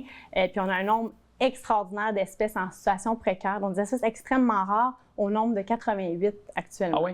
Puis qui doivent être protégés, j'imagine, là, justement, parce que c'est le but aussi un petit peu du parc. Là. Plusieurs espèces sont protégées par des lois gouvernementales et tout, mais Éconature, on a une équipe de conservation qui s'assure que toutes les activités qu'on offre sur la rivière sont dans le respect des écosystèmes, des espèces, des habitats fragiles. Oui, parce qu'il faut le rappeler, là, je veux dire, c'est aussi une réalité qui malheureusement existe. Là. Veut pas, on est bordé de centres urbains. L'activité humaine en est pour beaucoup dans nos cours d'eau qui sont malheureusement pollués. C'est une réalité, là. Vous le constatez un petit peu quand même chez vous? Bien, c'est certain. Il y a différents enjeux qui affectent les cours d'eau à l'heure actuelle. On a la chance d'avoir vraiment des éco-citoyens, des gens extrêmement mobilisés, des bénévoles qui nous aident à faire des corvées. On a des plaisanciers extrêmement consciencieux. Et nous, dans notre mission d'éducation, on apprend aux jeunes à comment se comporter dans la nature pour s'assurer d'avoir le moindre d'impact possible. C'est ça, en faire des futurs citoyens modèles sur ce plan-là. Exactement. Et je pense que c'est de tous les instants, c'est devenu un sujet, l'environnement, qui est très préoccupant et surtout qu'on doit s'occuper. Et puis, bon, évidemment, Éconature, Parc de la Rivière-des-Mille-Îles, c'est aussi des activités qui reviennent d'année en année, qui sont là parce que c'est à succès qu'on se dirige vers chez vous. Exactement. On a Kayak au crépuscule qui, cette année, est offert en collaboration avec la pépinière Loca. Donc, tous les participants de l'activité vont recevoir un bon rabais pour leur prochain achat à la pépinière. C'est une activité où les gens vont aller sur la rivière au coucher du soleil alors qu'il y a une autre faune qui s'active, donc des espèces qu'on ne voit pas nécessairement de jour, et on peut apprécier de magnifiques couchers de soleil. Puis on admire, tu sais, notre ville, veut pas les lumières, tu sais, je veux dire, tout ça, c'est... C'est une toute autre expérience. Ben oui. Tout à fait. Puis on a aussi l'activité pêche familiale guidée, qui est vraiment pour des familles qui voudraient s'initier à la pêche, où ils vont apprendre un peu les rudiments de la pêche, les espèces de poissons, les bons endroits où pêcher. On ne pêche pas de crocodile? Non, dans la Rivière-des-Mille-Îles, non, heureusement. Donc, plusieurs espèces intéressantes. Donc, c'est vraiment une activité d'initiation. Et on remet aux jeunes un permis de pêche qui va être valide jusqu'à leurs 18 ans. Donc, ça s'adresse aux jeunes de 6 à 17 ans pour la partie du permis. Ah oui, je serais intrigué de savoir si j'arrive avec ma canne à pêche puis je commence à pêcher. Qu'est-ce que je peux pêcher dans la rivière? Il y a plusieurs espèces prisées, brochets, dorés, achigans, perchaudes. Okay. Il y a 67 espèces de poissons dans la rivière, mais donc plusieurs espèces d'intérêt sportif pour consommer ou la remise à l'eau. Est-ce que tu me suggères aussi de me baigner ou je suis mieux de ne pas plonger dans l'eau? À l'heure actuelle, la baignade n'est pas permise. Ceci étant dit, la qualité de l'eau s'améliore beaucoup depuis les années. Il y a encore du travail à faire. Donc, on suggère aux gens d'éviter la baignade. Par contre, il n'y a aucun enjeu pour les activités de contact là, avec lorsqu'on est en embarcation. Sur une planche à pagaie. Si j'ai 4 paires en l'air qui me partent, je veux dire, je vais survivre. Oui, c'est pas la fin du monde, même si nous, on n'ouvre pas la baignade de façon officielle. Non, c'est ça, exactement. Et pour tout ce qu'on a énuméré comme activité, est-ce qu'il y en a certaines qui sont gratuites, d'autres, on doit peut-être défrayer un léger coût? Bien, l'accès aux installations du parc sont gratuites. Ceci étant dit, il y a des coûts pour la location d'embarcation. Certainement. Puis c'est fait sous la procédure premier arrivé, premier servi. Pour les autres activités qu'on offre, c'est avec réservation. Et on a beaucoup de rabais pour le lancement de la saison. Donc, on demande aux gens de surveiller sur nos réseaux sociaux, notre site web. Et tous les détails sont sur notre site Internet là, à parc-mille-île.qc.ca. Parfait. Alors, on se donne rendez-vous à l'Éconature, la Parc de la Rivière-des-Mille-Îles cet été. Merci beaucoup d'être passé. Un bel été. Merci, vous aussi. Hey, on m'a dit arrête la drill. Hey. Non, fais de la pop. T'es un gentil, toi. T'as rien à dire? mais viens, je t'explique. L'amour, la haine, ne tient qu'un fil. Sur un jour, je t'aime, l'autre, je t'élimine. Je suis dans la street, cherche à quit. Jamais je ne vendrai sur ma musique. Je veux que le bifton. Jamais l'usine, cherche la raison, dans la folie. J'ai sur mon blason, nos écuries, mon cœur peut fondre. Quand je tiens la main de mon fils, la famille promise, sur l'harmonie, je ne m'aurais allé au pas de Paris. Hey, j'ai tout fait très très tranquillement. On m'avait dit, oh t'es trop d'avance. Arrête de faire le différent. La drill, le rap, y'a jamais savant. Et ça, ben, c'est David Campana qui est là. Salut David. What's up? Hey, je suis vraiment content que tu sois là. On se connaît bien. Tu as travaillé ici à TV Laval d'ailleurs. Toujours un peu pour toi spécial de revenir? Ouais, comme j'ai dit tantôt quand je suis arrivé, ça m'a ramené plein de souvenirs. Puis ouais, c'est sûr que c'est tout un effet là, de savoir comme ça que j'étais là avant, puis maintenant j'y viens pour mon art à moi. Être devant les caméras avant, tu montais les artistes de derrière. C'est un autre truc. C'est ça, exactement. Oui, c'est un autre truc, mais je pense que c'est un peu la même chose. C'est toujours dans le milieu de l'art, au final. Ça reste que c'est artistique, faire du montage, mais je trouve que c'est toujours un effet là, de venir ici. Je me rappelle de plein de choses et tout, surtout d'Alain et nos conversations de hockey. Interminables. Ah ouais, ben, c'est toi qui avais raison finalement. mais à quel point, justement, tu es un artiste multidisciplinaire, tu es très créatif. Moi, on a fait cette entrée avec ton rap spontané comme ça, improvisé. Tu m'impressionnes, je suis très content de ton parcours. Puis tu as toujours cru à ça. Tu te faisais des fois fermer des portes. Et tu n'as jamais bifurqué. Tu avais quitté, je me rappelle, TV Laval parce que tu voulais vivre de ton art, tu voulais vivre de ta vie d'artiste. Et c'est un pari réussi, mon cher. Merci beaucoup. Vraiment. Mais c'est moi qui dois être vraiment admiratif de tout respect à toi. Puis là, tu as cheminé depuis ce temps-là. Tu as lancé Pourquoi tu doutes, c'était en novembre dernier. Exact. Et c'est comme une trilogie que tu offres. Parce que là, on en est rendu au deuxième. Tom, je vais le dire comme ça, avec Anyways, c'est pas de la pop. Pourquoi tu as voulu offrir comme ça une trilogie? Ben en fait, c'est parti de tout le processus artistique.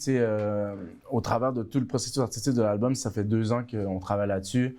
Il y a eu plein de décideurs, il y a eu des gens qui partirent mon label et tout. On n'était peut-être pas d'accord sur tous les styles de musique que je voulais faire. Tu l'as dit, je suis versatile, fait qu'il y a certains styles de musique qui semblent être plus nichés, d'autres qui semblent être plus populaires.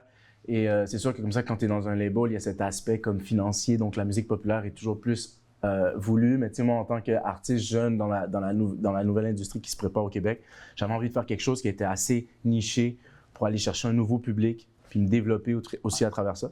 Et je me suis dit qu'en 3 parties, ça serait l'occasion de pouvoir montrer l'éventail de ma palette, l'éventail de mon style de musique.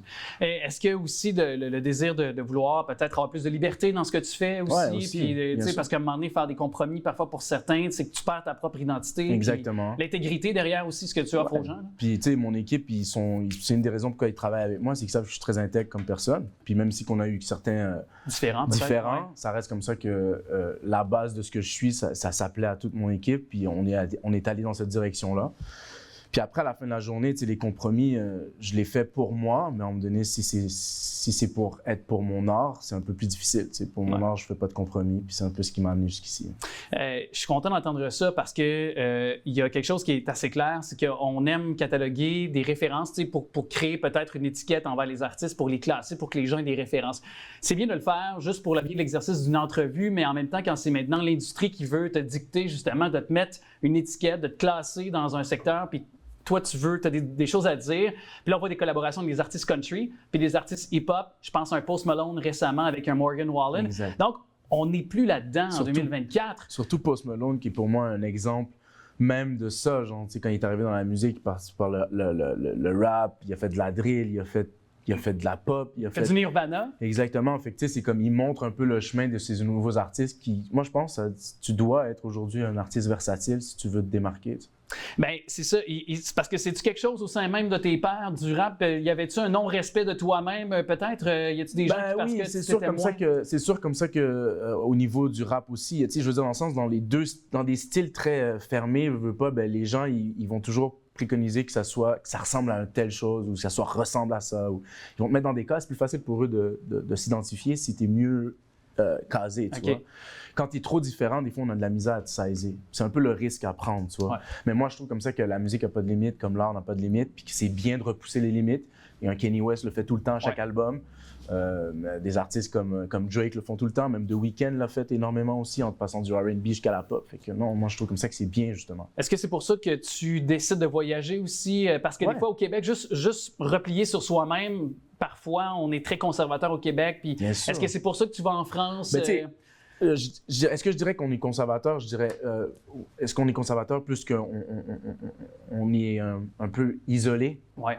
Tu sais, on est un peu isolé et c'est peut-être ça. Et quand tu voyages, tu te rends compte à quel point on pourrait faire notre place à l'international, nous aussi, qu'on a plein de choses à apporter. On a énormément de différences ici. C'est comme l'île de Montréal, il y a des Québécois natifs qui sont latinos. Laval qui aussi. sont, mais que je veux dire, qui sont nés ici, qui sont d'origine latino, qui sont d'origine arabe, qui sont d'origine africaine, haïtienne. Tellement de mélanges culturels. Toi, tu l'incarnes. Exactement. Puis tu le vois pas ça partout dans le monde. Donc c'est une richesse. Puis il faut le mettre de l'avant. Puis voyager, c'est. Je pense à un Fred et je t'écoutais tantôt rapper. Il y a ce côté un peu, et je vais le dire avec beaucoup d'affection parce que tu sais toute l'estime que j'ai pour toi, mais ce côté un petit peu franchouillard dans ton accent. Ouais. Est-ce que c'est justement résolument parce que tu te tournes vers un marché international? Parce qu'il y a du potentiel avec des pièces comme Dis-moi aussi. Oui, bien sûr. Puis moi, je suis grand. Ma famille est haïtienne et française. Donc je veux pas le français, c'est dans quoi j'ai grandi, tu sais. Puis vraiment le français plus typé France. Après, moi, dans ma musique, c'est sûr comme ça que j'ai passé par plusieurs styles, mais je garde quand même une identité qui est propre à Montréal, puis c'est le franglais, puis c'est ça que je veux propager à l'international. Exactement. Et d'ailleurs, la chanson Dis-moi qui a été une chanson dévoilée récemment aussi, il y a, on va se le dire, un voyage musical que tu nous offres, mais c'est sur fond de voyage que tu as fait aussi au premier niveau également en Europe, justement. Oui, je l'ai écrit à Nice, genre à 3h30 du matin, en mode seul sur une petite table au clair de lune. Là. C'était vraiment un bon moment. Typique d'un artiste, là, tu sais, là. Très inspiré, La bouteille de vin pas très loin à Nice. ouais. Puis oui, voyager, ça inspire de fou. Je conseille à tous les artistes de le faire. Si tu peux le faire avec ta musique, tant mieux. Et là, on verra justement pour se quitter la chanson Dis-moi, mais je veux savoir, parce que là, il y a une troisième phase qui s'en vient. Ouais. Là, ça va s'appeler comment? Ça va se décliner comment aussi déjà pour alerter les gens? En fait, c'est une phrase complète, les trois parties. C'est pourquoi tu doutes? Anyway, c'est pas de la pop. Et la troisième partie, ça sera c'est juste moi. Donc ça fait pourquoi tu doutes? Anyway, c'est pas de la pop, c'est juste moi. Puis c'est ça le concept, c'est vraiment de passer par. Tu sais, pourquoi tu doutes, c'était des sons qui étaient plus comme expérimentaux, mais plus comme expérimentaux dans l'œil de celui qui connaît les artistes francophones habituels. Il se dit, c'est pas possible qu'un artiste fasse ça. Anyway, c'est pas de la pop, c'est parce que c'est majoritairement de la pop. Exact. Et c'était une pop qui est peut-être pas encore acceptée au Québec. Donc c'était une façon aussi pour moi de leur dire, oui, c'est pas de la pop, c'est ma pop. C'est ta pop à toi. Et c'est juste moi, c'est une façon juste de répondre, oui, c'est pas de la pop, c'est juste moi. Tu vois, c'est une phrase. Et dans tous les cas, en tout cas, tu nous invites à l'intérieur de ce que tu as à dire, de tes réflexions, puis avec beaucoup de profondeur. Puis c'est ça que j'aime aussi, parce que même s'il y a de la pop ou ta pop à toi, c'est qu'il y a toujours pour toi un désir d'avoir des textes solides, appuyés par des grosses mélodies aussi. C'est ce qu'on découvre assez rapidement. Tu seras avec nous, là, parce qu'il n'y aura pas de spectacle à court terme, parce que tu te concentres sur la production de ce troisième disque, qui pourrait venir quoi, à l'automne? Exactement. Alors, à l'automne. Il est bon, hein? Il est bon. Je suis pas pire quand même. Mais je te réinvite cet automne. Parfait, je serai là. Tu reviens avec plaisir, puis on se quitte avec justement un extrait de ton album. Merci à toi. Merci beaucoup. Je travaille surtout quand tu dors. Je voulais juste être free.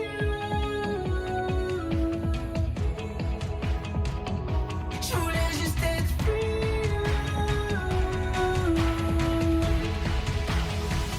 Dis-moi si bien ce que tu wish now forever.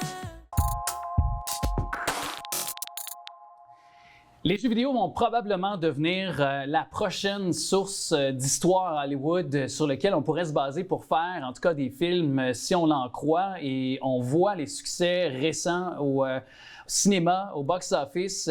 On discute d'une série aussi sur Amazon Prime qui pourrait entrer dans cette même lignée, tirée du jeu Fallout et du frère d'un célèbre cinéaste avec Nicolas Vincent Poirier qu'on va en parler. Salut Nico. Salut Alex. On le voit, la tendance des jeux vidéo adaptés au cinéma. Si ça a été moins heureux à un certain moment, Assassin's Creed, Tomb Raider par exemple, mais là on voit Mario Bros, succès ces derniers mois. Il faut préciser, pas celui de 93. Non. Oui, c'est ça, celui de l'an dernier. Celui de l'an dernier quand même. Mais on voit justement qu'il y a une manne pour ça.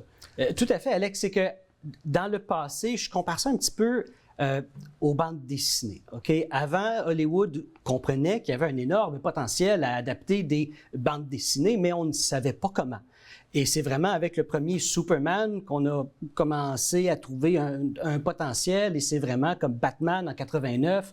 OK, on a vu vraiment à quel point ça pouvait être sombre, mettons, comparé au Superman. Et il a fallu encore plusieurs années pour que tout à coup, en 2008, l'univers cinématographique de Marvel arrive, et un petit peu avant ça, qui est dû à Spider-Man. Donc, c'est une grosse historique si on va au niveau des bandes dessinées. Mais pour ce qui est des jeux vidéo, ils ont essayé pendant longtemps.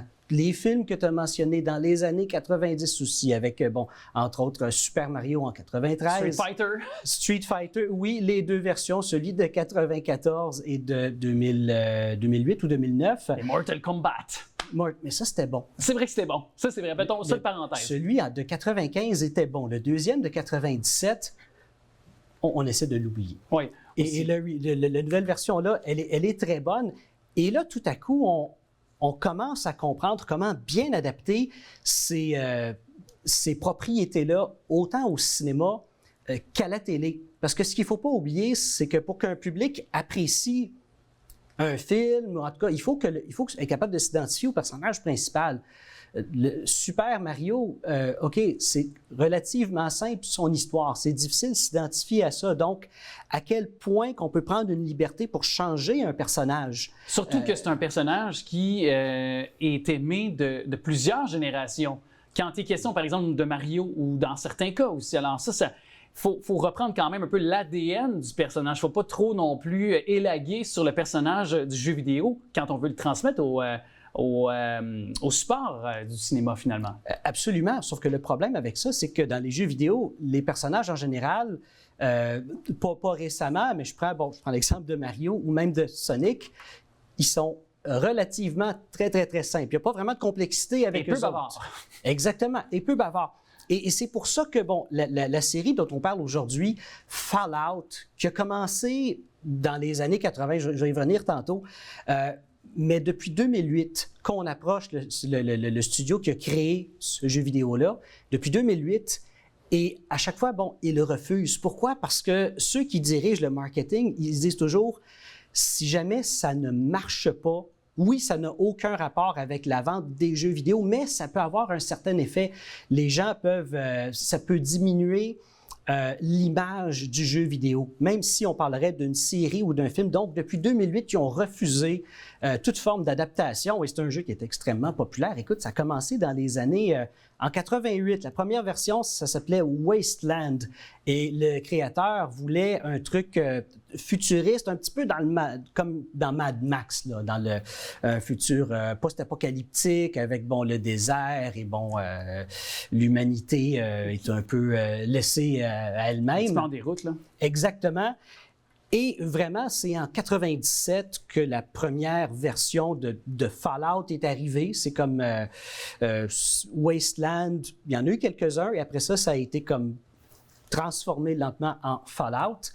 Et ce qui est intéressant avec ça, c'est que Jonathan Nolan, celui qui a produit cette série-là, le frère de Christopher Nolan, c'est un grand fan de Fallout. Il a joué énormément aux jeux vidéo, et c'est lui qui a approché l'entreprise pour dire « Hey, j'ai une idée pour faire une série avec ça. » Et comme tu dis, c'est qu'il connaît aussi les rouages. Tu sais, réaliser une série télé versus un film aussi, c'est pas le même rythme, c'est pas la même réalité. Exactement. Et est-ce que le fait que The Last of Us, tu t'en rappelles, c'est le même truchement. On a fait ce même arrangement-là, c'est-à-dire de jeu à série télé. Ça a pu donner un peu les bases aussi pour faire de cette série éventuellement un succès? Oui, bien, c'est sûr que depuis que les séries sont devenues populaires, ça fait quand même une vingtaine d'années, là, depuis les Sopranos, entre autres, je pense que les séries ont beaucoup augmenté en qualité. Ça, c'était fait par HBO dans le temps.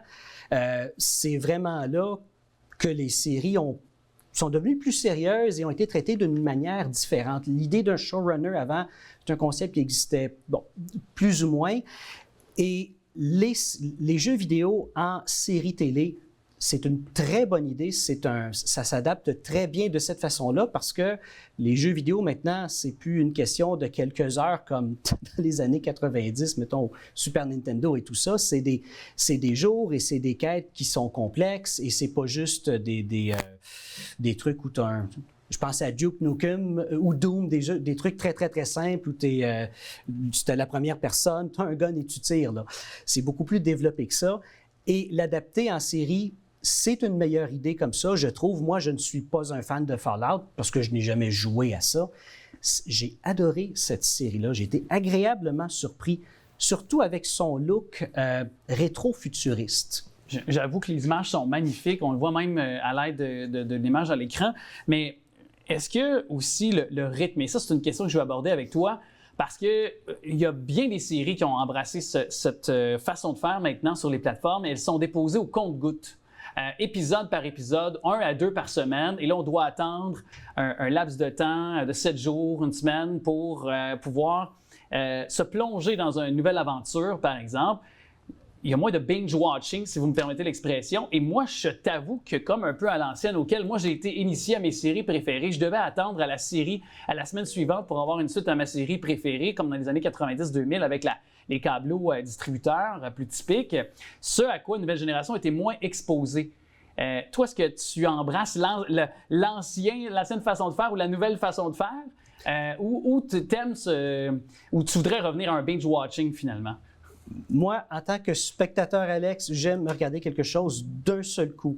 À la limite, j'aime ça commencer une série quand elle est terminée. C'est ce que j'ai fait avec Mad Men, entre autres, puis c'est une de mes séries préférées. Mais l'avoir regardé une année à la fois, quand j'essaie de faire ça la moitié du temps, je décroche et la série ne m'intéresse plus. Donc, en tant que spectateur, moi, j'adore ça quand on nous le donne tout d'un coup.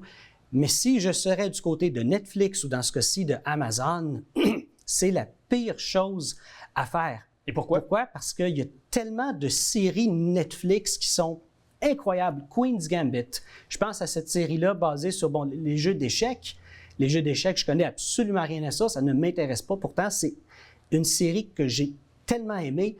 Et on en a parlé durant quelques semaines. Après ça, elle est passée à l'oubli. Tandis qu'une série comme Les Sopranos, on en parle encore aujourd'hui. Donc, le fait de nous amener ça tout d'un coup fait en sorte qu'on a tendance à oublier plus rapidement. Mais comme tu l'as dit, Alex, le fait d'attendre à chaque semaine, d'attendre l'épisode, ça crée quelque chose, un engouement pendant plusieurs semaines, quelques mois. Puis on en parle aussi, on en parle entre férus, entre tripeux de cette série-là, la machine à café, je veux dire, au dépanneur. As-tu vu l'épisode sur les réseaux sociaux également? Ça alimente, ça vient mousser l'attente, puis même de ceux qui ont manqué les épisodes aussi antérieurs, qui se sont peut-être pas connectés à cette nouvelle série-là. Ça permet d'accroître aussi, je trouve, de créer un engouement et un bouche à oreille qui n'existe peut-être pas si on peut les écouter vraiment en cascade comme ça, en grande vitesse. Là. Tout à fait. Comme je prends Fallout, la raison pourquoi je pense qu'on en a tant parlé quand c'est sorti au début, c'est basé sur un jeu vidéo. Tandis qu'il y a tellement de séries Netflix qui sont excellentes et qu'on oublie, ils sont diffusés, puis 2 semaines après, on en parle plus. Une nouvelle sensation qui apparaît. C'est ça, c'est un contenu parmi tant d'autres, même si parfois c'est absolument génial. Et pour 8 épisodes seulement, j'ai adoré cette série-là, Fallout. C'est une série que je conseille, évidemment, à tous les fans de Fallout. Et ce qui est intéressant, surtout, c'est Jonathan Nolan. Lui, il a réalisé les 3 premiers épisodes. Okay? C'est pas le showrunner, c'est un des producteurs. Et le fait, quand un réalisateur réalise le premier épisode d'une série, okay? Le réalisateur de la première épisode, en général, c'est un réalisateur connu avec un style très particulier. Après ça, non, on n'a plus nécessairement besoin de lui ou d'elle. Pourquoi? Parce que c'est eux qui donnent le ton. Exactement. Au départ, à la série. Un ton qu'après ça, tous les autres réalisateurs vont devoir respecter. Et parlant de ton, on connaît la formule et je termine avec ça parce qu'il nous reste encore un peu de temps. Donc, Fallout sur Amazon Prime, mais il y a le film Bad Boys. Et moi, dès les années 90, j'ai adhéré au premier, à l'énergie qu'il y avait entre Will Smith et Martin Lawrence. C'est le premier film depuis la grande saga du côté des Oscars. Tu t'attends à quoi de ce film-là? Parce que c'est un peu, ça passe sous sa case pour ce qui est de Will Smith. Je suis persuadé que ça va être très bon. Je n'ai aucun doute là-dessus. Et moi, le premier, j'ai pas tant embarqué que ça, je te dirais. C'est vraiment le deuxième que, OK, wow, là, j'ai compris un peu plus. Et bon, dans le sens, j'ai compris. C'est pas très compliqué à comprendre. C'est plus, le deuxième m'a charmé, disons-le. Et le tout dernier qui est sorti il y a quelques années, j'ai vraiment embarqué dedans. Donc, je n'ai aucun doute que celui-ci va être à la hauteur du précédent. Mais ce film-ci, je pense que ça va montrer pour le futur, en tout cas, qu'est-ce qui va arriver avec la carrière de Will Smith. Eh bien, je pense que tout va se décider, ou en tout cas en grande partie, avec ce film-là. Est-ce que les gens ont encore le goût d'aller au cinéma pour voir un de ces films? La question, c'est pas est-ce que le film va être bon. Jusqu'à date, ce qu'on entend, c'est que oui, le film est très bon, est très comparable au précédent. Et certains disent que c'est le meilleur de la série jusqu'à date. On n'a qu'à voir. On a vu l'effet que ça a eu de voir Top Gun Maverick pour Tom Cruise qui avait fait des frasques dans les médias. C'est un autre truc. Il y a eu beaucoup de temps qui s'est passé entre aussi. Mais on a vu le succès et ça l'a réhabilité sa carrière de façon complète suite au succès de Top Gun. Bien que les frasques, et je le ramène, aient été différentes quand même, mais n'en demeure pas moins qu'il y avait eu beaucoup d'encre qui avait été coulée sur sa carrière. Et on voit Mission Impossible et Top Gun, et ça l'a relancé complètement. C'est à voir en fin de semaine. Je pense que tu vas nous en parler la semaine prochaine. Oui, Alex. Alors, à très bientôt, mon cher. À bientôt, Alex. Je vous remercie d'avoir été là. Vous pouvez rattraper toutes nos émissions, notre contenu. C'est tellement simple en ligne sur notre chaîne YouTube. Également, vos commentaires, vos suggestions sur notre page Facebook. Rendez-vous aussi sur notre compte Instagram. Aussi, je veux remercier des artisans de cette émission, Jacques, Daniel, Alain, Sophie, Lucette aussi qui contribuent royalement à cette émission. Et je vous dis aussi de nous appuyer à votre façon en jouant tous les dimanches 9h30 à notre bingo. 3 500 $ cette semaine, dont 2 300 $ pour la carte pleine. Allez, je vous dis à très bientôt. Bonne semaine!